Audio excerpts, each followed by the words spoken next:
अस्सलाम वालेकुम। Sports floor के PSL स्पेशल के साथ मैं हूं दानिश अनीस। कल तक पाकिस्तान सुपर लीग 6 को लेकर पॉजिटिव खबरें आ रही थी। ऐसा लग रहा था अब तमाम तर मामला तय हो गए हैं। साउथ अफ्रीका और इंडिया से जो चार्ट तैयार आने थे उनको भी लैंडिंग की क्लियरेंस मिल गई थी। वो रासुल खैमा के जरिए अबू धाबी पहुँच गए थे और सोचा जा रहा था कि जी जो 25 प्लेयर्स रह गए हैं वो भी अबू धाबी पहुँच जाएंगे और तमाम तर मामला तय हो जाएंगे। फिर वहाँ जाकर जो हर्डल्स होंगे उनको वहाँ चलकर ही निपटेंगे। लेकिन आज सुबह एक और ड्रॉप सीन हो गया। वो 25 प्लेयर्स जिन्होंने कराची और लाहौर से अबू धाबी के लिए रवाना होना था, जब आज सुबह वो एयरपोर्ट पहुंचे तो उनको अलग ही किस्म के मसाइल का सामना रहा। यहाँ तक कि 10 प्लेयर्स लाहौर से रवाना नहीं हो पाए क्योंकि उनको टेक ऑफ की क्लियरेंस नहीं मिल सकी। और यहाँ पर कराची से साबिक कप्तान सरफराज अहमद को भी टेक ऑफ की क्लियरेंस नहीं मिली, जिसके बाद सरफराज अहमद काफ़ी गुस्से में भी आ गए थे। फिर वहाँ पर क्या हुआ, ये तमाम तर सिनारियो हम क्लैरिफाई करने की कोशिश करेंगे। अभी तक मुतादिद इत्तलात आ रही हैं। एक सोर्स से ये भी कोट हो रहा है कि कुछ टिकट के इशूज़ थे, एक सोर्स ये भी कोट कर रही है कि उनके डॉक्यूमेंट्स पूरे नहीं थे। दीगर प्लेयर्स के साथ भी ये इशू सामने आते हुए नज़र आए, जिसकी वजह से एक अजीब किस्म की गहमा गहमी क्रिएट हो गई थी कराची और लाहौर के एयरपोर्ट्स पर। एक्सपर्ट पैनल का तारुफ करा लेते हैं। हमारे साथ मौजूद हैं test cricketer Sikandar Bakhsh, senior sports journalist Abdul Majid Bhatti ने हमें ज्वाइन किया हुआ है, senior sports journalist programme score के एंकर पर्सन सैयद याहिया हुसैनी हमारे साथ मौजूद हैं और senior sports journalist Aliya Rashid ने हमें ज्वाइन किया हुआ है। चूँकि ये इशू आज सुबह ही हुआ है तो ज़रा क्लैरिफिकेशन ले लेते हैं, समझ लेते हैं कि हुआ क्या। भट्टी साहब, आपके पास क्या इत्तलात हैं, क्या क्यों नहीं मिल सकी क्लियरेंस सरफराज अहमद और दीगर प्लेयर्स को टेक ऑफ की? अच्छा दानिश, 25 खिलाड़ी और ऑफिशियल्स थे जिनको ऐसा वीज़े नहीं मिल सके थे। कल रात को PCB ने बाद में उसको ऑफिशियल अनाउंस भी किया। हमने 12 बजे जियो न्यूज़ में ख़बर दी कि 16 लोग जो हैं वो आज रात ट्रैवल कर रहे हैं एक गैर मुल्की एयरलाइन से। उनको पहले कराची से दोहा जाना था और 6-7 घंटे वहाँ ट्रांजिट में रुकने के बाद दोहा से उन्हें अबू धाबी के लिए फ़्लाई करना था और आज 2:30 बजे पाकिस्तानी वक्त के मुताबिक उन्हें अबू धाबी पहुंचना था। एक सेकंड भट्टी साहब, आपने कहा 16 लोगों ने आज ट्रैवल करना था, जो बाकी 9 थे उनको अभी भी वीज़ा नहीं मिले। इसको क्लैरिफाई करके फिर आगे बढ़ जाइए। जी हाँ दानिश, अभी तक जो क्रिकेट बोर्ड बता रहा है, ज़ाहिर है हमारे पास कोई ऑफिशियल कंफर्मेशन नहीं है। क्रिकेट बोर्ड बता रहा है कि उन 9 को वीज़े नहीं मिल सकते। अच्छा, तो ये लोग जब कराची वाले 6 लड़के जिनमें सरफराज अहमद और मोहम्मद हसनैन शामिल थे, ये कराची एयरपोर्ट पहुंचे तो फ्लाइट उड़ने से 15 मिनट पहले हसनैन समेत 5 लड़के जो थे उनको तो अंदर जाने की इजाज़त दे दी गई। सरफराज अहमद को उन्होंने कहा कि आपके जो सफरी दस्तावेज़ हैं या डॉक्यूमेंट्स हैं या परमिशन कह लें, वो हमारे पास हमारे सिस्टम में मुकम्मल नहीं है, लिहाजा आप नहीं जा सकते। ये कमर्शियल फ्लाइट थी भट्टी साहब? जी हाँ सिक्कू भाई, कमर्शियल फ्लाइट थी। अब देखें, 2 चीज़ें हैं। 6 दिन बाद कल सरफराज निकले, एयरपोर्ट पे पब्लिक में गए तो बबल तो टूट गया। बिल्कुल ऐसा ही है। अब सरफराज नाराज थे, जाहिर है उनको 2-3 घंटे एयरपोर्ट पे ख्वार करने के बाद भेजा जा रहा था होटल, तो उन्होंने कहा मैं घर चला जाता हूँ। जाहिर है क्वेटा ग्लैडिएटर के भी कप्तान है, पाकिस्तान के भी कप्तान है। सरफराज अहमद कराची से नहीं जा सके, जाहिर है बड़ी स्टोरी है कि पाकिस्तान के फॉर्मर कैप्टन। लेकिन 10 खिलाड़ी जिनमें नसीम शाह, मूसा खान और ऑफिशियल्स, वो लाहौर एयरपोर्ट से दानिश फ्लाई नहीं कर सके। वहाँ भी देखें बबल टूट गया। अब सवाल ये है कि इतना बड़ा इदारा, क्या प्रोफेशनल अंदाज में क्रिकेट बोर्ड चल रहा है कि लड़के एयरपोर्ट जा रहे हैं वापस आ रहे हैं? आप देखें कि क्रिकेटर्स हमारे मुल्क में सेलिब्रिटी हैं, अगर उनके हवाले से कोई भी खबर होगी तो मीडिया में हाईलाइट होगी।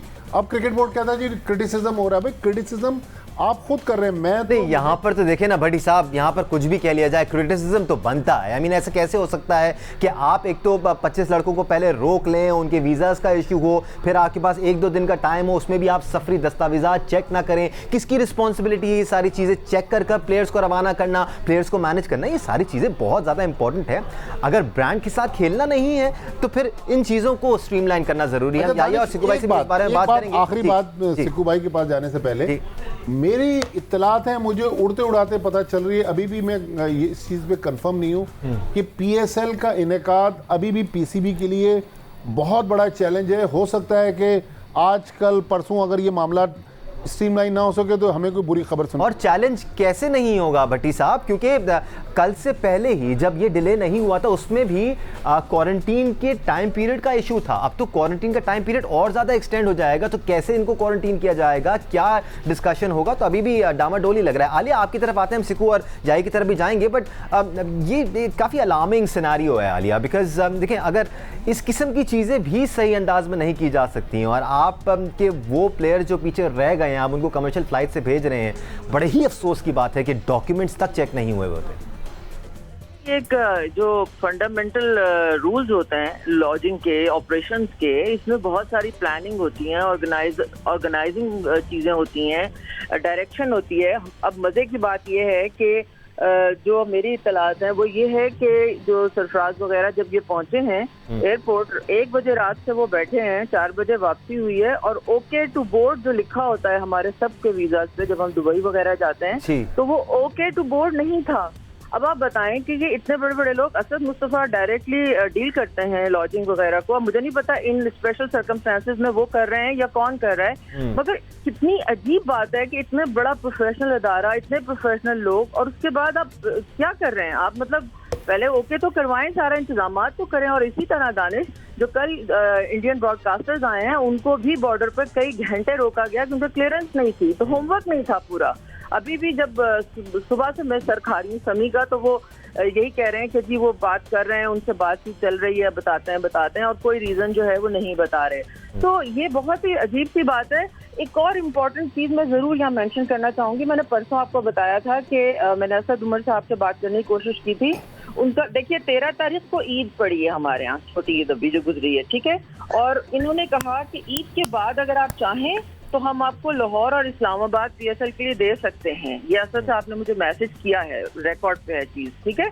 तो सारा इतना हैसल, इतना बड़ा इशू, जबकि हम शायद इसको आराम से पाकिस्तान में करवा सकते थे। इसके पीछे क्या सारी कहानी है, क्या लॉजिक है, किसका बेस्ट? अली अच्छा पॉइंट है, ये प्रोग्राम के इख्तिताम में इस पहलू पर भी बात करेंगे, लेकिन फिलहाल जरा ये इस इश्यू को डिस्कस कर लेते हैं। इस तरह हम याया और सिकंदर की भी आरा शामिल कर लेते हैं। याया, बहुत अलार्मिंग बात है ये, और ये वाकई में काफ़ी स्ट्रेंज भी लग रही है हमें कि प्लेयर्स को पीछे रोक लिया जाता है, उनके वीज़ा इशूज़ रहते हैं। लेकिन हमारी भी जब समी साहब से बात हुई थी, उन्होंने कहा था कि वीज़ाज़ सारे के सारे आ चुके हैं, हमारे पास सिर्फ रिटन फॉर्म में नहीं आए हैं, वरना हमें वीज़ाज़ इशू किए जा चुके हैं। उसके बाद फिर वीज़ाज़ का भी इशू हो गया, चलें वीज़ाज़ भी आ गए, प्लेयर्स एयरपोर्ट पे गए, वहाँ पर क्लियरेंस नहीं मिली। ये तो किसी भी लिहाज से या एक्सेप्टेबल नहीं होना चाहिए, इवन PCB के लिए भी एक्सेप्टेबल नहीं होना चाहिए। दानिश, जो अब तक बातें हुई हैं डेफिनेटली बहुत ही अफसोसनाक हैं, और सरफराज अहमद के लिए मेरी नेक ख्वाहिशात ज़रूर हैं, उनके लिए मेरी सिंपथी ज़रूर है, लेकिन ये क्रिकेट बोर्ड हो या माजी का क्रिकेट बोर्ड हो, उन्होंने तो सरफराज को कभी जिस अंदाज में हैंडल किया है, टैकल किया है, ये पहला मरतबा हुआ नहीं है सरफराज के साथ के इस तरह का उनको सामना करना पड़ा है। या एक चीज़ क्लैरिफाई कर लें, सॉरी, सिर्फ सरफराज नहीं है, सरफराज के साथ 10 प्लेयर्स और भी हैं जो लाहौर से आने थे, तो he is not the only one. Danish, बात दरअसल ये, मैं सरफराज की पर्टिकुलर इसलिए बात कर रहा हूँ कि इस वक्त अगर ये खबर बहुत ज़्यादा हाईलाइट हुई है, सबसे ज़्यादा जिस खिलाड़ी का नाम लिया जा रहा है वो सरफराज अहमद है। इस सिनेरियो में मैं बात कर रहा हूँ, बाकी खिलाड़ी भी काबिल एहतराम है और डेफिनेटली उनको जो तकलीफ़ का सामना करना पड़ा है वो अपनी जगह मौजूद है। सरफराज के हवाले से मैं ये बता रहा था आपको कि माजी में भी क्रिकेट बोर्ड का रवैया उनके साथ ठीक नहीं रहा, और माजी में भी क्रिकेट बोर्ड ने, वो कोयटा ग्लैडिएटर के कप्तान थे और उनको जो है वो एक जो प्रोमो होता है पाकिस्तान सुपर लीग का, उसके अंदर शामिल नहीं किया था। और कोयटा ग्लैडिएटर के ओनर नदीम उमर ने बाकायदा तौर पर जो है वो तहरीरी तौर पर खत लिखकर इस पर एहतजाज किया था। लेकिन मसला दानिश ये है कि पाकिस्तान सुपर लीग जिन हालात में हो रही है, ठीक है, मैं मानता हूँ, बाकी लोग भी मानेंगे कि जी ठीक है, गैर यकीनी एक कैफियत है, लेकिन बात दरअसल ये है कि अगर ये सारी चीजें उस साइड से होती, अगर लैंडिंग इजाजत नहीं मिल रही थी कि आपके हाथ में नहीं है एविएशन के मामला, लेकिन जो सरफराज का पर्टिकुलर इशू है या बाकी क्रिकेटर्स का जो लाहौर से ट्रैवल कर रहे थे, ये तो मिस मैनेजमेंट की दानिश एक बहुत टॉप लेवल के ऊपर ब्लंडर है। और शायद उसकी बुनियादी वजह यह है जिस अंदाज में एहसान मानी क्रिकेट बोर्ड को चला रहे हैं, जिस अंदाज में वसीम खान क्रिकेट बोर्ड को चला रहे हैं, ये धक्के पर क्रिकेट बोर्ड चल रहा है। वो जब आपकी बाइक में पेट्रोल खत्म हो जाता है, आप टंकी को उल्टी करते हैं, बाइक को ऐसा वो हिलाते हैं, उसके बाद चलाते हैं, ये बिल्कुल क्रिकेट बोर्ड इस तरह चल रहा है। जहां वजीर आजम पाकिस्तान इमरान खान की ख्वाहिश पर आपका डोमेस्टिक क्रिकेट का निज़ाम तब्दील कर दिया गया, जिस तरह क्रिकेट बोर्ड के साथ खिलवाड़ कर रहे हैं एहसान मानी, और वसीम खान। समीउल हसन बर्नी साहब फरमा रहे थे कि chief executive international cricket council या क्रिकेट बोर्ड के जो सरबराहान होते हैं, टॉप मैनेजमेंट होती है, वो इन जगहों पर मौजूद नहीं होती। ठीक है, मैंने उनकी राय को एहतराम दिया था, मैंने उनकी बात मुकम्मल होने दी थी, लेकिन यहाँ पर मैं पड़ोसी मुल्क भारत की बात करूंगा, जिनके प्रेसिडेंट शाहरुख गांगुली जो है, जब आईपीएल के मामला यूएई के साथ चल रहे थे, वो मुंबई में नहीं बैठे हुए थे, वो कोलकाता में नहीं बैठे हुए थे, वो दुबई आकर बैठे हुए थे। तो बात दरअसल ये वसीम खान तो लैंड कर गए बर्मिंघम से अबू धाबी, और अभी जो माजिद भट्टी साहब फरमा रहे थे कि वो कमर्शियल फ्लाइट से ट्रैवल कर रहे थे, तो बायोसिक्योर बबल तो खत्म हो गया। अब बात दरअसल ये कौन सा क्वारंटीन, यही आपकी बात वजह तो नजर आती है, अकाउंटेबिलिटी तो होती है सरबराहान की, लेकिन इन मामलात को तो सिकंदर जिन लोगों की रिस्पॉन्सिबिलिटी है वो देख रहे होंगे। अगर आपने किसी को एक काम दिया है कि जी ये जो लॉजिस्टिक्स का मामला है या फिर जो फ्लाइट्स का मामला है इसको आप देखेंगे, अगर मैंने आपको वो काम दे दिया है तो मुझे उसके ऊपर नजर रखने की जरूरत नहीं है, तो फिर आप सरबराहान को अकाउंटेबल नहीं ठहरा सकते। हैविंग सेड दैट, किसी भी अंदाज से एक्सेप्टेबल नहीं है कि एक प्लेयर कराची से और 10 प्लेयर लाहौर से ना जा पाएं और फिर आपका पूरा स्केड्यूल मुतासर हो जाए, फिर लाले पड़ जाएं कि आप टूर्नामेंट करा पाएंगे नहीं करा पाएंगे। तो एक्सेप्टेबल तो नहीं है सर ये मामला। अच्छा सिक्कू भाई, एक इसमें इजाफा कर दूं कि पीसीबी का जो मीडिया रिलीज आया है, उन्होंने रिस्पॉन्सिबिलिटी डाली है अबू धाबी क्रिकेट काउंसिल पे, तो अब ये ब्लेम गेम भी शुरू हो गया। देखें, जो सरबराह होता है किसी भी इदारे का, वो इंस्ट्रक्शंस देता है और उस पर गहरी नज़र रखता है। जैसे कहते हैं ना कि शेर की निगाह से देखो, सोने का निवाला खिलाओ, वो वाली बात होती है। जो ऊपर बैठा होता है ना, बॉसेस जो होते हैं, वो आप पे नज़र रखे हुए होते हैं। हमें भी अपनी जो चीज़ों को दुरुस्त करना चाहिए। 2-3 दिन पहले हमने उनको नालायक बोला क्रिकेट बोर्ड को, अगले दिन हम उनकी तारीफ़ों के पुल बांध रहे थे, अब हम फिर उनको नालायक कह रहे हैं कि वो जो लोग बड़ी बड़ी तनख्वाहें ले रहे हैं। तो हमें एक बैलेंस लेके चलना चाहिए। देखिए, हमें ये कहना चाहिए पाकिस्तान क्रिकेट बोर्ड डेस्परेट किस्म की कोशिश कर रहा है। और इस वक्त वो जो हम बचपन में गेम खेलते थे ना, सांप और सीढ़ी, एक ऊपर जाता है, दूसरा वो सीढ़ी से ऊपर चढ़ा जाता है, दूसरा सांप उसको खींच के नीचे ले आता है। आज सरफराज के साथ यही हुआ, कभी वो वहाँ पहुँच जाते हैं, वहाँ से वो परमिशन नहीं मिलती। एक अजीब व गरीब किस्म का सिनेरियो है। इतनी अजीब व गरीब, मैं बाजार जाता हूँ, कहीं लोग मुझ पर पूछते हैं, सवालात की बौछार कर देते हैं, जो मुझे पहचान लेता है कि यार सिकंदर साहब ये क्या हो रहा है, क्या होगा या नहीं होगा।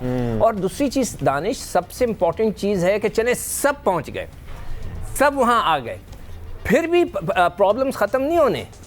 प्रॉब्लम तो उसके बाद फिर शुरू होंगे। फिर क्या हो रहा है, किस तरह मैचेस होंगे, गर्मी है, किसी का कोई कोविड पॉजिटिव आ गया। ये बड़ा वैलिड पॉइंट है, क्योंकि अभी तक तो हम वहां जाने के चैलेंजेस से निपट रहे हैं। एक तरफ हम वहां पहुंच जाएंगे और सब फिर क्या होगा, हो जाएंगे, तो फिर क्या होगा, न्यू सेट ऑफ हर्डल्स सामने आना शुरू होंगे और उनसे भी निपटना होगा पाकिस्तान क्रिकेट बोर्ड को। गलती जिससे भी हुई है, आगे इससे जो कॉन्सिक्वेंसेज होने वाले हैं वो अच्छे नहीं होने वाले हैं। क्या असरात पड़ सकते हैं पाकिस्तान सुपर लीग के 6ठे एडिशन पर, होगा भी या नहीं? वेस्टिंग एनी टाइम, फॉलो करेंगे अपने एक्सपर्ट्स का। हम ब्रेक से पहले हर्डल्स की बात कर रहे थे। आज जो सुबह ड्रॉप सीन हुआ कराची और लाहौर के एयरपोर्ट पर, उस पर हमने बात की। बट आलिया, इस वक्त मेरे ख्याल से सेंसिबल लाइन ऑफ डिस्कशन यही है कि क्या पीएसएल होता हुआ नजर आ रहा है आपको, डिस्पाइट द फैक्ट कि टीमें वहाँ पहुँच चुकी हैं, डिस्पाइट द फैक्ट कि ब्रॉडकास्टर साउथ अफ्रीका से लोग वहाँ पर पहुँच चुके हैं। 11 प्लेयर्स का अभी भी मसला है, क्वारंटीन पीरियड का अभी भी मसला है। किस तरह कराएंगे आप मैचेस, किस तरह कराएंगे सब इंतजाम? बहुत मुश्किल सवाल है दानिश ये, लेकिन मेरा ख्याल है कि इस वक्त पाकिस्तान क्रिकेट बोर्ड ऐसी पोजीशन में नहीं है कि वो 2 स्टेप बैक जाएगा। डेफिनेटली जब वो यहाँ तक लेके आए हैं इतने 17-18 बल्कि ज्यादा दिनों में, तो वो पूरी कोशिश करेंगे कि हो, और अल्लाह करे कि होना भी चाहिए। एक इंटरेस्टिंग पॉइंट हमें ध्यान में रखना चाहिए कि जिस तरह पीएसएल को प्रॉब्लम्स हो रहे हैं अरेंजमेंट्स वगैरह के, इसको आईसीसी भी गौर से देख रहा है और इंडिया ने तो ऑलरेडी बल्कि अनाउंस कर दिया कि आईपीएल जो है वहाँ खेला जाएगा, तो वर्ल्ड कप भी यहाँ खेलने के चांसेस हैं।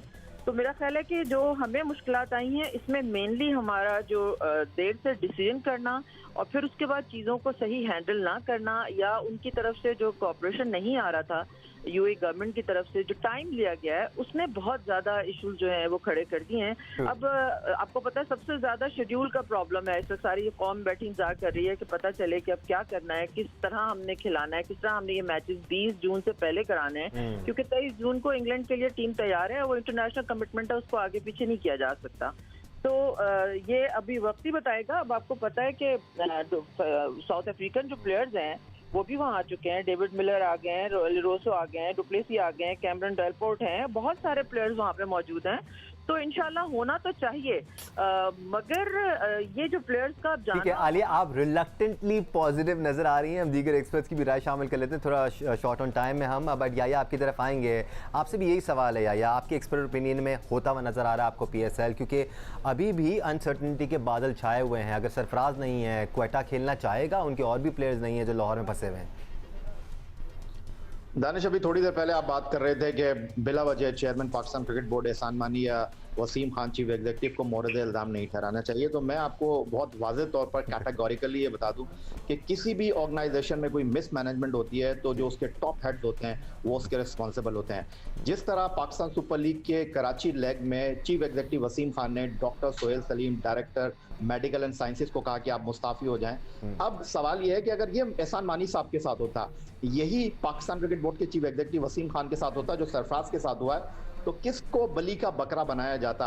क्या किसी से इस्तीफा मांगा जाता? सरफराज अहमद पाकिस्तान की प्राइड है, सरफराज अहमद कोयटा ग्लैडिएटर का कैप्टन है, बायोसिक्योर बबल ब्रेक हो चुका है।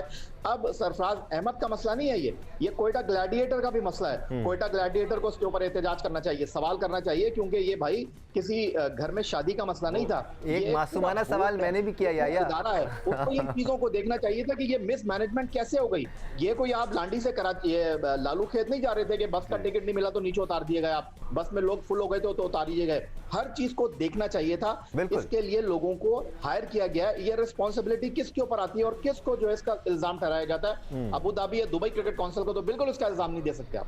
बिल्कुल, आपने नसीम शाह के खिलाफ तो फौरी एक्शन ले लिया था, यहाँ पर भी कहीं ना कहीं से एक्शन जरूर नजर आना चाहिए था। जो राया वाली बात है कि इफ ही और इफ एहसान मानी और वसीम खान साहब are looking after the things, तो उनको ख्याल जरूर रखना चाहिए। बटी साहब, आपका एक्सपर्ट ओपिनियन क्या कहता है? क्योंकि क्वारंटीन का इशू तो आड़े आएगा, अभी सरफराज और बाकी 10 प्लेयर जाएंगे तो कितने दिन क्वारंटीन करेंगे, क्या होगा?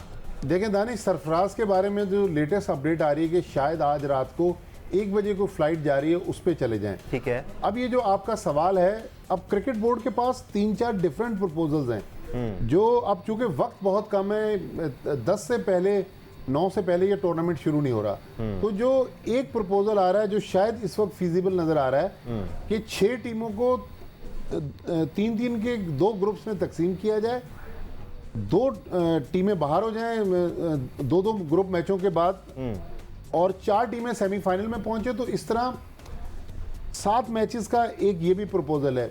और ये भी वो सोच रहे हैं कि जो पुराने पॉइंट्स हैं कराची के, उन पॉइंट्स को आगे वो कैरी फॉरवर्ड करें। तो 4 डिफरेंट प्रपोजल हैं, लेकिन देखिए हालात कोई बहुत ज़्यादा आसान नहीं है। क्रिकेट बोर्ड को बहुत ज़्यादा हर्डल्स हैं। आलिया जो कह रही है ना ICC इवेंट करवाएगा या इंडिया करवाएगा, तो उनके पास टाइम बहुत है। पाकिस्तान ने बहुत कम टाइम में ये सारा कुछ करने की कोशिश की है, लेकिन अब पाकिस्तान क्रिकेट बोर्ड की इज्जत का मसला है। लेकिन जिस तरह मैंने इब्तिदा में कहा, चैलेंजेस बहुत ज़्यादा हैं। तो अगर खुदा न खास्ता 2-3 दिन और इसी तरह गुजर गए फिर तो ये मुश्किल है, क्योंकि 9 लोग तो अभी बाकी हैं। नहीं सिकू भाई, अगर ऐसा होता है कि वहाँ जाके 6-7 मैचेस कराए जाते हैं तो क्वेटा ग्लैडिएटर्स को पत्ता साफ हो जाएगा, वो नहीं चाहेंगे, ये फ्रेंचाइजीज के भी तहफ़्फ़ुज़ात आएंगे सामने। दानिश, मैंने अब पिछले प्रोग्राम में आपको बताया तो था कि जो कॉन्ट्रैक्ट साइन होते हैं जी। वो टाइम बेसिस पे होते हैं ना, या मैचेस बेसिस पे, कि जी हम 35 मैच आपके कवर करेंगे तो 35 मैच के हम आपको $1 मिलियन देंगे या $500,000 देंगे। तो जो कंपनियां स्पॉन्सर कर रही हैं और उन्होंने 35 मैचों का डील की हुई है पाकिस्तान क्रिकेट बोर्ड से, तो वो तो पैसे काटेंगे। वो तो कहेंगे आपने 35 मैचेस तो दिखाई नहीं टीवी के ऊपर, तो वो ऑलरेडी जो है ओवरहेड्स पाकिस्तान क्रिकेट बोर्ड पे कर रहा है। अगर आप उसको श्रिंक करते हैं, कट डाउन करते हैं उसकी मैचेस को और कम कर देते हैं मैच, तो आई एम श्योर कि जैसे हम अपने प्रोग्राम्स का एक डील बना के रखी हुई होगी कि जी हम 35 प्रोग्राम करेंगे, अब हमारी डील कम होकर 10 प्रोग्रामों पे आ जाती है, तो ऑब्वियसली पैसे तो कटेंगे।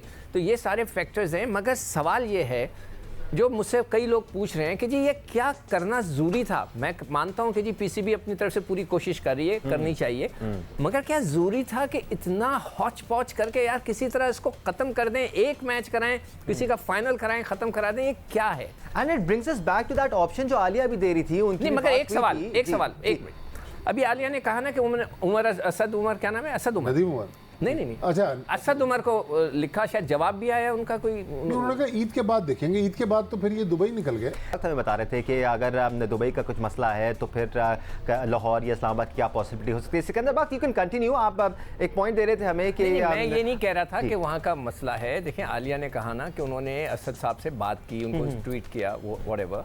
मेरा सवाल सिर्फ ये है कि ये जितने भी बड़े लोग ऊपर बैठे हैं सब क्रिकेट के शौकीन हैं। जब भी हमारे शो में आए हैं हर एक ने ये कहा है कि जी हम क्रिकेट खेलते थे, हम फना के साथ खेले, फना। एवरीबडी इज सो कीन अबाउट क्रिकेट। क्या वो लोग नहीं देख रहे कि ये क्या हो रहा है? अभी तक किसी ने इंटरफेयर करने की कोशिश क्यों नहीं की? मेरा सवाल ये है। ठीक है आलिया, आपकी बात एग्जैक्टली हुई क्या थी? क्योंकि पीसीबी ने राब्ता तो किया था ना एनसीओसी से कि भाई हम करा सकते हैं, नहीं करा सकते हैं। ये ईद से पहले का मामला था, फिर उसके बाद क्या बातचीत हुई इनकी? हाँ, बातचीत नहीं, असद साहब ने बताया कि पीसीबी के सीईओ जो हैं वो एनसीओसी से अर्ली मई में मिले थे जब तीसरी वेव जो है वो शुरू हो रही थी। तो उन्होंने फिर कहा कि जो इंटरनेशनल कैलेंडर में जो स्लॉट है वो हमें जून में मिल रही है, तो हमें इमीडिएटली डिसीजन करना है। तो उस पर असद साहब ने उनको कहा कि हम इस वक्त इस पोजीशन में नहीं है, ये अभी ईद से पहले की बात है। अब फिर जैसे आपको पता है, उन्होंने कहा कि ईद के बाद जो इम्पैक्ट होगा उस पर आप वेट करें। तो ऑब्वियसली बोर्ड ने कहा कि हमें चूंकि अरेंजमेंट करने हैं तो हम वेट नहीं कर सकते। मगर असद साहब ने ये कहा है कि जब भी वो इंटरेस्टेड होते अगर, तो हम उनको आराम से लाहौर और इस्लामाबाद सजेस्ट कर सकते थे, क्योंकि यहाँ पे कोविड जो है वो काफी कम परसेंटेज हो गई है उसकी। तो एग्जैक्टली ये बात थी। अब मेरा पॉइंट इसमें सिर्फ ये था कि अगर 13 को हमारे यहाँ 13 मई को ईद हुई थी, 17 दिन गुजर चुके हैं ईद में, और अभी उस 17 दिनों में हम ये अरेंजमेंट भी कर रहे हैं। तो अगर हम साइड पे प्लान बी के तौर पे भी पाकिस्तान को कंसिडर करके रखते तो भी कोई बुरी सिचुएशन नहीं, कोई ना कोई हल इस तरह से निकल आ सकता था। मुझे लगता है कि ऐसा हो सकता था। लेकिन एनी हाउ, अब चूंकि क्रिकेट बोर्ड ने इतनी एफर्ट की है, इतनी मेहनत की है और इतने लोगों को इन्वॉल्व किया है, जाहिर है यूए की गवर्नमेंट है, उनका बोर्ड है, सारी चीजें हैं, तो वो फिर इतनी आसानी से तो नहीं जाने देंगे। मेरा ख्याल है इंशाल्लाह हो जाएगा। बस असल इशू ये है कि ये जो प्लेयर्स हैं इनकी क्वारंटाइन के जो डेज हैं उनको कैसे ये मैनेज करेंगे, जो जिन्होंने अभी सरफराज समेत जिन्होंने जाना है अभी, वो फिर दिन एक एक दिन एक्चुअली भारी होता जा रहा है ना, क्योंकि आप इतना लेट भी नहीं कर सकते। आप क्या कर लेंगे अब? इस वजह से शायद जो खबरें आ रही हैं कि सिंगल लीग कर लें या कुछ मुख्तलिफ ऑप्शन पे गौर हो रहा है, लेकिन अभी तक कोई हतमी बात तो सामने नहीं आई। बट साहब, I am sure Quetta Gladiators के कैंप में भी काफ़ी खलबली मची हुई होगी और वो भी सोच रहे हो किस तरह इस मसले का हल निकाला जाए। बिकॉज सरफराज अहमद खुश नहीं है तो क्वेटा भी खुश नहीं होंगे, ये सारे एक फैमिली यूनिट बन के खेलते हैं। तो इस पूरी कन्फ्यूजन में आई एम श्योर इनकी प्लानिंग भी असरअंदाज होगी। भट्टी साहब। जी हाँ दानिश, बिल्कुल प्लानिंग असरअंदाज होगी। और आज 7वां दिन है सरफराज अहमद को होटल के कमरे में। कल वो 2-3 घंटे के लिए जो एयरपोर्ट गए, उसके बाद दोबारा लाके उनको कमरे में बंद कर दिया। बट ये भट्टी साहब, आप कह रहे थे ना बबल भी ब्रेक हो गया, तो अब क्या दोबारा से बबल में जाएंगे? देखिए, बबल में तो उनको भेज दिया आज सुबह, लेकिन क्रिकेट बोर्ड नहीं कह रहा बबल ब्रेक हो गया। मैं ये कह रहा हूँ दानिश, ये बबल तो एक कमरे और वो कहने की जरूरत ही नहीं है। जब आप कह रहे हैं कि वो कमर्शियल फ्लाइट से जा रहे थे और फिर बाहर लोगों के बीच में आ गए, तो फिर तो ऐसी बात है ब्रेक हो गया बबल। एक नॉर्मल जिस तरह एक पैसेंजर जाता है, इसी तरह वो बोर्डिंग के लिए काउंटर पे गए हैं। तकरीबन 3 घंटे पब्लिक के बीच में खड़े रहे। फिर कैसा बबल? बबल तो ब्रेक हो गया बिल्कुल। लेकिन देखिए अब टूर्नामेंट, भट्टी साहब सॉरी इंटरप्ट कर रहा हूँ, और जो कमर्शियल फ्लाइट से जाएंगे वो भी तो एक तरीके से बबल टूटेगा ना? बिल्कुल सिक्कू भाई, अगर आप थोड़ा न्यूजीलैंड वाला देखें, तो न्यूजीलैंड में जब हम कमर्शियल फ्लाइट से हमने लड़कों को भेजा तो 6-7 लड़के वहां पॉजिटिव हो गए। देखिए, कराची एयरपोर्ट पर उन्होंने एक्सपोज होना है, दोहा वाली फ्लाइट पे एक्सपोज होना है, दोहा एयरपोर्ट पे होना है, फिर अबू धाबी की फ्लाइट पे, फिर उसके बाद अबू धाबी एयरपोर्ट पे। ये 5 मकामात ऐसे हैं जहां प्लेयर्स को एक्सपोज होना है। तो अगर खुदा न खास्ता कोई उसमें पॉजिटिव आ गया तो वो तो पीएसएल नहीं खेल सकता। अनवर अली की तो मिसाल हमारे सामने है। बिल्कुल ऐसा ही है। लेकिन अब ऑलरेडी पीसीबी दानिश करोड़ों रुपए इस प्रोजेक्ट पे खर्च कर चुका है, और तकरीबन पीसीबी के लोग तकरीबन 3रा हफ्ता या 4था हफ्ता शुरू हो रहा है, वो अबू धाबी में बैठे हुए हैं, उनको डेली अलाउंसेस मिल रहे हैं, चार्टर्ड फ्लाइट्स चली गई। तो मतलब अब वो पोजीशन नहीं है कि हम पाकिस्तान वापस आए। भट्टी साहब, अभी हम आपस में बात कर रहे थे, do you think it's very very important for PCB या चेयरमैन पीसीबी या जो सीईओ हैं कि वो करा के जाएं, उनके वो कराएं? देखें सिक्कू भाई, इतनी जल्दबाजी में मुझे तो लग रहा है कुछ लोग अपना पॉइंट प्रूव करना चाहते हैं। वो चाहते हैं कि जी हमारे होते होते ये सारे इवेंट्स हो जाएं, लेकिन अपनी अना के लिए आप पाकिस्तान क्रिकेट को या पाकिस्तान के एक ब्रांड को इस तरह ख़राब कर रहे हैं। ये मेरा ख्याल को अच्छी चीज़ नहीं है। अगर आपको करना है तो एक बेहतर अंदाज में करें। अच्छा, let's not doubt their intentions and let's not assume कि उनकी इंटेंशन ऐसी है कि वो करा के जाना चाहते हैं और इस वजह से करा के जाना चाहते हैं। ये तो फिर उनकी नीयत पे है ना। खैर याया, हम आपकी तरफ आ जाते हैं। ये जो पूरी बात हो रही है कि क्वेटा ग्लैडिएटर्स को तहफ़्फ़ुज़ात होने चाहिए, जाहिर सी बात है अगर कप्तान नहीं है और 4-5 प्लेयर्स नहीं हैं, टीम वहाँ पर जमा नहीं हो पा रही, वैसी वहाँ पर टाइम नहीं मिलना आपको प्रैक्टिस का, स्ट्रैटेजीज़ बनाने का या फिर अपने फोकस को स्ट्रीमलाइन करने का, तो फिर तो क्वेटा की तरफ से तो और रिटन कंप्लेंट्स आएंगी अभी। लेकिन दानिश, नदीम उमर साहब तो पहले ये कह चुके हैं कि हर बार कुछ ना कुछ होता है और शायद ये 2021 का पाकिस्तान सुपर लीग हमारे लिए बना ही नहीं। और जिस तरह की अपडेट सामने आ रही हैं, जिस तरह के मसाइल हैं, जिस तरह की इस वक्त सूरत हाल है, वो तो इस बात का खुलासा कर रही है। लेकिन मेरा आप तमाम लोगों से एक सवाल है और इंतहाई विद ड्यू रिस्पेक्ट मैं आप तमाम लोगों से ये कहना चाहूँगा कि हम बात कर रहे थे जी बायो सिक्योर बबल हमारे लोगों से हैंडल नहीं होता, हम लोग कॉम्प्रोमाइज करते हैं। तो मेरा ख्याल है ये जो आपने गैर मुल्की कंपनी को हायर किया है, ये भी कोई बहुत बड़ी अफलातून नहीं है, ये भी एक बहुत बड़ा फेलियर है। जो 2-3 चीजें मैं इस वक्त आपके सामने रख रहा हूँ। पहले आपने ये कहा कि जी नसीम शाह ने जो प्रोटोकॉल थे उसको फॉलो नहीं किया और जिस डेट पर उनको अपना कोविड टेस्ट कराना था उन्होंने नहीं कराया। ठीक है। बाद में आपने उनको एंटर कर दिया पाकिस्तान सुपर लीग के उस ड्राफ्ट में जिसमें खिलाड़ी टूर्नामेंट खेलेंगे। तो कहाँ गई गैर मुल्की कंपनी? नहीं, ये तो पाकिस्तान में हो रहा था ना सर, ये तो पाकिस्तान में हो रहा था। गैर मुल्की बात कर रहा हूँ मैं, अभी की बात कर रहा हूँ। अभी जो गैर मुल्की कंपनी को आपने रखा है, अगर गैर मुल्की कंपनी नहीं सर, वो तो वहां पर बायो सिक्योर बबल को देखेगी ना। नसीम की शाख के साथ जो हो रहा था वो तो पाकिस्तान में हो रहा था सर। उनका प्रोटोकॉल दानिश साहब, उनका एसओपीज यहाँ से स्टार्ट हो गए हैं, इंस्ट्रक्शंस तो दी होंगी ना, फॉलो करेंगे, यहां से लेकर चलेंगे। दूसरा ये कि अगर वो कंपनी सारी चीजों को लुक आफ्टर कर रही है, मैनेज कर रही है, तो भाई अगर आपने ये गैर मामूली सूरत हाल थी, कुछ खिलाड़ी रह गए थे, तो फिर आपको इनको कमर्शियल फ्लाइट से नहीं भेजना चाहिए था। अभी माजिद भट्टी साहब फरमा रहे थे, माजिद भट्टी साहब कहने में शायद गलती कर गए, वो न्यूजीलैंड के टूर पे नहीं हुआ था। न्यूजीलैंड के टूर पे उन्होंने कहा था कि सिर्फ एक तरफ से फ्लाइट जाएगी खुसूसी तैयारे से और कमर्शियल फ्लाइट से कोई ट्रैवल नहीं करेगा, और एक दफा जो क्वारंटीन से बाहर आ जाएगा वो जनाब बाहर होगा, और अगर एक किसी का पॉजिटिव टेस्ट आ गया तो वो दोबारा नहीं निकल पाएगा। इंग्लैंड में इस तरह हुआ था, काशिफ भट्टी का जो है कमर्शियल फ्लाइट से ट्रैवल करने की वजह से कोविड टेस्ट पॉजिटिव आ गया था। तो ये जनाब इंटरनेशनल एसओपीज है, इंटरनेशनल अंदाज में काम करने का तरीकाकार है। अभी तक मुझे तो गैर मुल्की कंपनी का बायो सिक्योर बबल जो है वो कॉम्प्रोमाइज करता हुआ नजर आ रहा है। और बाकी मैं सिर्फ नेक ख्वाहिशात का इजहार ही कर सकता हूं, क्योंकि हमारा ब्रांड है और जिस तरह नजम सेठी साहब ने इस ब्रांड को बनाया, लगता है कि एहसान मानी साहब इसको सिर्फ तबाह बर्बादी कर रहे हैं। अच्छा दानिश, मैं थोड़ी तस्दीक कर दूं कि न्यूजीलैंड भी जब कमर्शियल फ्लाइट से गए, आपको याद होगा सरफराज अहमद, शान मसूद, इमामुल हक और 4-5 टोटल 7 पाकिस्तानी लड़के थे। फौरी तौर पर नहीं हुए, बल्कि जो पाकिस्तान टीम के असिस्टेंट कोच थे शाहिद असलम, उन्होंने ऑकलैंड एयरपोर्ट पे शिकायत की कि मुझे खांसी है, उनको भी उन्होंने आइसोलेट कर दिया। तो न्यूजीलैंड वाली कमर्शियल फ्लाइट के बाद भी 7 लड़के पॉजिटिव आए थे। जी ऐसा ही हुआ था और लेट्स होप कि इस किस्म के वाक़यात अब ना सामने आए। बट सिकंदर, अगर हम बात करते हैं कमर्शियल फ़्लाइट्स की, तो देखिए बायोसिक्योर बबल तो टूट गया। आपको लगता है कि आगे एक हर्डल ये भी आएगा कि अबू धाबी की तरफ से एक और कंप्लेन आएगी कि जी अब इनको दोबारा क्वारंटीन पीरियड में टाइम स्पेंड करना है, मज़ीद 7 दिन और लगाने हैं, जो पिछले 4-5 दिन हैं वो नलिफाई हो जाएंगे, क्योंकि ये तो करना पड़ेगा आपको। नहीं देखो दानिश, अभी पहले जैसे मैंने कहा कि ये एक मरहला नहीं है, ये तो पहला मरहला ही नहीं सही हुआ है। अभी तो पहला मरहला सही हो जाए, सारे पहुंच जाएं, फिर मैच शुरू हो, फिर दूसरे मरहले शुरू होंगे। उसमें फिटनेसेस हैं, गर्मी का है, ड्रॉज हैं, डबल हेडर्स हैं, बहुत सी चीज़ें हैं। खुदा ना करे, अल्लाह ना करे, मैं तो कहता हूँ जैसे अभी याया ने कहा, ये हमारा ब्रांड है, मैं चाहता हूँ कि ये बहुत अच्छी तरह हो जाए। खुदा ना करे अगर 19-20 कोई चीज़ हो गई वहाँ पर, किसी को कोविड हो गया, ये हो गया, तो उनका रिएक्शन फिर क्या होगा। मुझे नहीं पता यूएई का से उन्होंने क्या डील की है, इस डील की अभी तक हमें पता नहीं चला है कि अगर खुदा ना करे किसी को कुछ हो जाता है तो यूएई की जो गवर्नमेंट है, वो जो उनका हेल्थ डिपार्टमेंट है, उसको कैसे रिएक्ट करेगा, ये भी एक बड़ा इम्पॉर्टेंट पॉइंट है। तो अभी तक चीज़ें जो है वाज़े नहीं हो रही।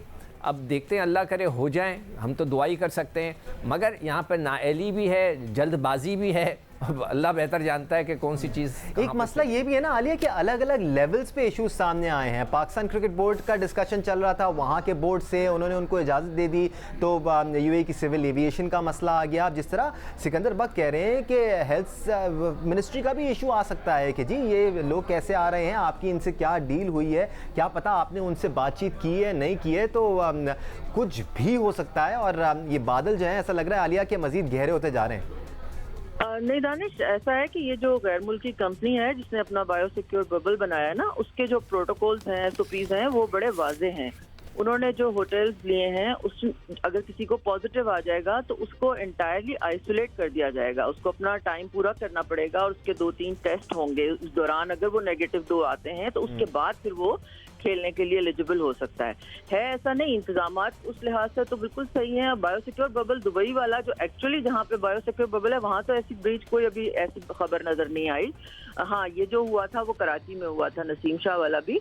तो बात ये है कि इसमें जो सिचुएशन है वो आपने खुद जैसे कहा कि इतनी लेयर्स हैं कि आपने पहले बोर्ड से करना है, गवर्नमेंट से इजाजत लेनी है, सिविल एविएशन वालों से लेनी है। मतलब हमारे लिए तो बात करना आसान है, लेकिन ऑब्वियसली जो लोग हैंडल कर रहे हैं वो सख्त स्ट्रेस में हैं, अपसेट हैं, करने की हर मुमकिन कोशिश कर रहे हैं। जाहिर है क्रिकेट बोर्ड की भी रिस्पेक्ट का कहते हैं क्रेडिबिलिटी का मुकाबला है। लेकिन आलिया एक कोताही जरूर नजर आ रही है कि थोड़ी सी जल्दबाजी नजर आ रही है, चाहे अनाउंसमेंट्स की बात हो, लड़कों को भेजने की बात हो, ऐसा लगता है जल्दबाजी में हो रहा है सब कुछ। You need to take a step back, एक डीप ब्रेथ लें और देखें जी डॉक्यूमेंट्स कंप्लीट है, हाँ जी प्लेयर्स को निकाल दो, हाँ जी वहां से अप्रूवल आ गया है, चले जी अब प्लेयर्स को निकाल देते हैं। ये तासुर जो है ना कि जी पहले प्लेयर्स वहां पर पहुंच गए हैं, फ्लाइट में चढ़ने वाले और फिर पता चल रहा है कि डॉक्यूमेंट्स नहीं है, तो जल्दबाजी है। बिल्कुल देखें, अभी सिकू जैसे ये बात कह रहे थे कि जी हम एक दिन तारीफ कर देते हैं और एक दिन ऐसे कर देते हैं रिडिक्यूल, मगर आप खुद ही कहते हैं ना कि करंट अफेयर है, तो इसमें जिस दिन जो अच्छी बात होगी उसको अप्रिशिएट करेंगे, जो अच्छी नहीं होगी हम उसको कैसे अप्रिशिएट कर सकते हैं कि प्लेयर्स जो है वो गए हैं रात के 1 बजे से बैठे हैं बेचारे और उनको आप वापस भेज रहे हैं बड़े मजे से कि जी उस पर, तो ये किसकी जिम्मेदारी थी? ये नालायकी नहीं है तो और क्या है? जाहिर है ये मिसमैनेजमेंट है। ये कोई तो बंदा जिम्मेदार होगा ना जो इस बोर्डिंग लॉजिंग को देख रहा होगा। असद मुस्तफा तो हेड हैं, लेकिन और भी अगर कोई लोग हैं तो उन लोगों की जिम्मेदारी थी और उनके ऊपर जो बॉसेस हैं उनका काम है कि वो एक्स्ट्रा विजिलेंट हों और चेक करें कि हर चीज प्रॉपर टाइम पे हो रही है, प्रॉपर तरीके से हो रही है कि नहीं। तो ये तो बड़ी स्ट्रेंज चीजें हैं जो हो रही हैं। बिल्कुल, जिस तरह नसीम शाह के मामले पर क्लैरिफिकेशन आई थी पाकिस्तान क्रिकेट बोर्ड की, उसी तरह एक क्लैरिफिकेशन यहाँ भी बनती है जी, जो आज सुबह से लेकर अब तक जो कंफ्यूजन क्रिएट हुई है, ये किसकी जिम्मेदारी थी और इस पर क्या एक्शन लिया जाना है। या ये आपको लगता है कि शाह महमूद कुरैशी को भी स्टैंड बाय पे रखा हुआ होगा कि शायद आगे उनकी मजीद ज़रूरत पड़े, क्योंकि अभी जो मामला था वो उन्हीं की वजह से सुलझा था? देखें दानिश, बात दरअसल ये कि सियासी शख्सियात जो हैं वो क्रिकेट के अमूर पर बात तो ज़रूर करना चाहती हैं और वो क्रिकेट बोर्ड में जो है वो चाहते हैं कि जनाब पाकिस्तान में वज़ीर आज़म के बाद जो सबसे ज़्यादा अट्रैक्टिव पोस्ट है वो चेयरमैन पाकिस्तान क्रिकेट बोर्ड की है। माजी में भी हमने देखा कि सियासी शख्सियात के कहने पर, बल्कि यहाँ से एहसान मानी आपके सामने सबसे बड़ी मिसालें हैं। वज़ीर आज़म पाकिस्तान इमरान खान के ईमा पर वो चेयरमैन क्रिकेट बोर्ड बने, भले से वो प्रोसेस में आए हैं नहीं आए वो एक अलग कहानी है। लेकिन देखें बात दरअसल ये है कि जहाँ तक असद उमर साहब की है, उनका अपना एक स्पेसिफिक लेवल है। अब वो आपको सिर्फ ये तो बता सकते हैं कि जनाब NCOC जो है वो आपके लिए मामलात को ओके कर सकता है, लेकिन वो कुछ कर नहीं सकते। मैंने तो उनको खुद जो है वो कोऑपरेटिव बॉक्स में बैठकर मैच को फॉलो करते हुए देखा है। वो नहीं चाहते कि मैच के बेहतरीन खिलाड़ी का अवार्ड देने के लिए आए, बोर्ड उनको करीब ही नहीं आने देता। फिर उसके अलावा यहाँ पर जैदी साहब हैं, पोर्ट एंड शिपिंग के वजीर, वो सरफराज के लिए बड़ी बात करते रहे। फिर सेनेटर फैसल जावेद साहब हैं, वो सरफराज के लिए बड़ी आवाज़ उठाते रहे। तो क्या हुआ? सरफराज को क्या कप्तानी मिल गई? उन्होंने कहा कि सरफराज के साथ नाइंसाफी हुई। क्या सरफराज के साथ नाइंसाफी खत्म हो गई? जो बोर्ड ने फैसला करना था उन्होंने कर लिया। माजी में पाकिस्तान क्रिकेट बोर्ड के सरबराह थे एजाज भट्ट साहब, उनको एजाज जाखरानी साहब पीपल्स पार्टी के वजीर थे, उन्होंने कहा कि जी आप जुल्कन नैन को टीम में शामिल कर लें। उन्होंने शामिल कर लिया उनको टीम में। नहीं, अगेन ये जो बातें हो रही हैं जो आप कोट कर रहे हैं मुख्तलिफ मिनिस्टर्स की, तो पर्सनल ओपिनियंस ये भी है। बिल्कुल आलिया आपकी तरफ आ रहा हूँ, ये तो पर्सनल ओपिनियंस भी है ना कि सरफराज की ज्यादती हो गई, लेकिन इन एक्चुअलिटी की ज्यादती हुई थी। On this floor we have talked about it and we don't think so. Rizwan deserve करते हैं अपनी पोजीशन। जी आलिया, मैं सिर्फ एक चीज कंफर्म करना चाह रही थी कि अबू धाबी में इस वक्त जो है वो साउथ अफ्रीका क्रू भी आ गया है और दूसरा इंडिया का जो क्रू रह गया था वो भी आ गया है, तो ये भी अच्छी खबर है।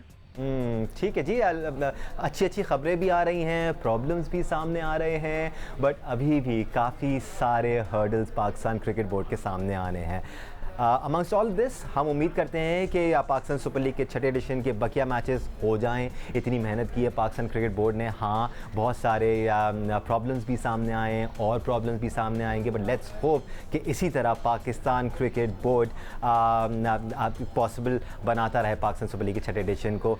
फिलहाल के लिए इतना ही, आगे भी डिस्कशन करते रहेंगे और फैक्ट्स एंड फिगर्स आपके तक पहुंचाते रहेंगे। अल्लाह हाफ़िज़।